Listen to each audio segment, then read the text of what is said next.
Chapter 1093 at ang title nito ay Luffy vs Kizaru. Nagsimula na nga ang chapter na to na kung saan makikita natin na nakahawak nga si Luffy kay Kizaru at ipinapaikot-ikot nga ito na tulad na ginawa niya kay Kaido. At dito nga makikita rin natin na ang mukha ng Admiral ay tila relax na parang wala lang sa kanya ang ginagawa ni Luffy. Ngunit biglang ibinato na nga ni Luffy itong Admiral sa malayo at tuwang-tuwa nga itong si Luffy dahil parang pinaglalaroan niya nga lang itong si Kizaru. Sa kabilang banda, itong araw ang tsansa at pagkakataon nila para makatakas habang busy pa ang Admiral Kizaru sa pakikipaglaban kay Luffy. Makikita naman natin dito na nagtanong si Chopper kung saan nga ba pupunta itong si Atlas. At ang sabi nga nito ay kukunin niya ang command nitong Pacifistas at tingin niya nga ay isang napakagandang idea nun at narinig nga ito ni Dr. Vegapunk at sumang-ayon nga ito dahil kung sino nga raw ang makakapag-command dito sa mga Pacifista ay malaki ang tsansa na manalo sa laban na ito. At dahil nga dito gusto nga sumama ni Dr. Vega sa pagbaba ni Atlas at hindi nga sumang-ayon itong sila Usopp dahil nga ang mahalagang mission nila ay ang kaligtasan ni Dr. Vega na salungat naman sa plano ng world government.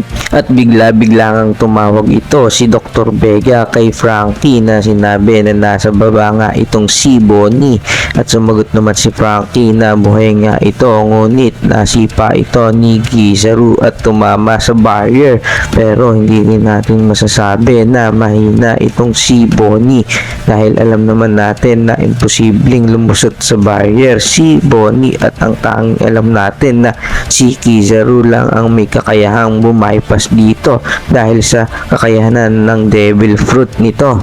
At dahil nga sa nangyari ay nagalit si Dr. Vegapunk kasama nga raw niya ito pero hinayaan niya nga lang itong masipa. Again, si Bonnie ay itinuturing na maliit na bata. Humingi naman ng paumanhin itong si Franky at bababa siya para tumulong pero active pa rin ang barrier. At sa second floor naman tumawag si Sanji at sinabi niya na kung pupunta sila ay sasama ito para tumulong sa kanila. Alam niyo naman si Sanji basta chicks ay talagang diretso.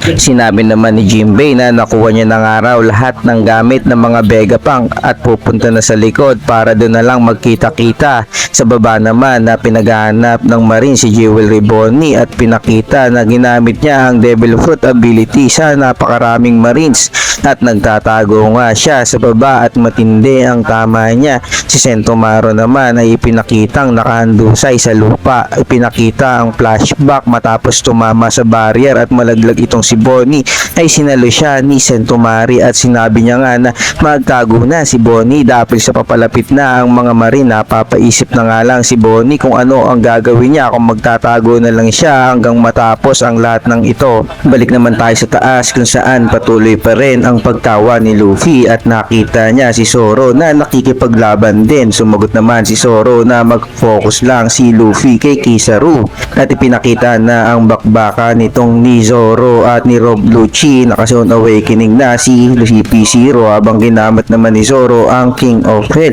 At seryoso na nga talaga si Zoro habang sinasabi niya na sa level na kapangyarihan ni Rob Lucci ay hindi malalaban nito ang captain nila. Sumagot naman si Lucy at tama nga raw si Zoro pero sulit naman daw na makalaban ang number 2 ng isang emperor. Talagang matindi itong si Rob Lucci. Simula nang dumating sa Egghead Island ay talagang nakakainis na lang ang inaasta nito. Siguradong makakatikim ito kay Zoro at talagang mabibigyan ng leksyon. Kasunod naman ito na makikita pabagsak na nga itong si Kizaru sa dagat at talagang napakalayo ang nakarating ito mula sa tapo ni Luffy. Pero relax na relax lang itong si Kizaru habang sinabi niya na malalaglag na siya sa tubig pero hindi na nga ito lumapat at ginamit niya ang Yasaka ni Yagatama at nag-transform siya sa liwanag at napakabilis niyang nakabalik sa isla. Sa pagtanaw nga rito ni Luffy ay naandyan na nga ang mga ilaw ni Kizaru, sabay na buo nga ito sa napakaraming clones at mula nga dyan ay nabiglang bigla itong si Luffy.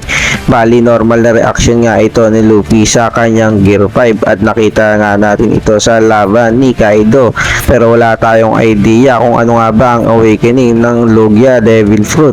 Pero maaari isa na nga sa ability ng awakening ni Kizaru ang mga clones na to. Hindi rin ito basta-basta dahil ang clone ay gumagamit rin ng slash at tinamaan niya si Luffy sa muka. Sabay ginamit naman ni Luffy ang attack niya, pero dalawang clone lang ang tinamaan nito at sabay takbo si Luffy at sinabi niya na parehas sa holo-holo na nakita nila sa hologram pagdating nila sa Egghead Island at napatanong na lang si Luffy kung alin nga ba ang totoong Kizaru. Subalit magaling nga mag-isip si Luffy dahil pinasunod niya ang lahat ng clone ni Kizaru at nakagawa ng linya pataas at sinabi ni Luffy na nahulog nga ito sa patibong niya at kasunod nga nito ay inatake na nga ni Luffy at ginamit niya ang Dawnstalk at ilelerang tinamaan ang clone ni Kizaru. Pero napatanong nga dito si Luffy kung natamaan niya nga ang tunay na Kizaru at mula nga dyan ay nagulat si Luffy. Pagtingin niya sa baba, abot niya yung mata mula sa taas hanggang sa baba at ang nahulog nga raw sa patibong ay walang iba kung hindi siya, habang si Kizaru naman ay pinapakita na sinasakal na nga si God Usopp. Mahirap nito, baka ilabas ni God Usopp ang tunay na lakas at matapos nga itong si Kizaru. At nagtanong nga si Admiral kung saan nga ba nagpunta itong si Vegapunk at nakita nga na nakasakay na si Atlas at si Vegapunk sa Vega Tank A, habang sumabit naman si Sanji at tinatanong at bakit nag-iba ang ekspresyon ni Vegapunk at galit na nga si Vegapunk at wala nang ibang daliri na lalapat kay Bonnie at hindi niya na nga hayaan na mamatay ang isang batang babae nang dahil sa kanya. Dito naman sumigaw si Luffy at wag na nga raw lumabas dahil mapapatay ito ni Kizaru at nakita nga na nakatutok na nga ang laser ni Kizaru kay Vegapunk. Pinakawalan na nga ito ng Admiral pero napakabilis nitong ni Luffy at biglang nasalag ang atake na napakalakas laser beam na mula kay Kizaru at parang sa likod siya tinamaan at nagmukhang araw na siya. Pinakita naman ng Vegapunk at sumabit na si Franky. Sinabi niya kay Lilith na gamitin ang Franky Shogun para mabitbit ang barko nila. Kasunod naman dito ay pinakita ang napakaraming barko ng Marines at inannounce nila na bumaba ang tunay na Vegapunk sa Pabrio Face.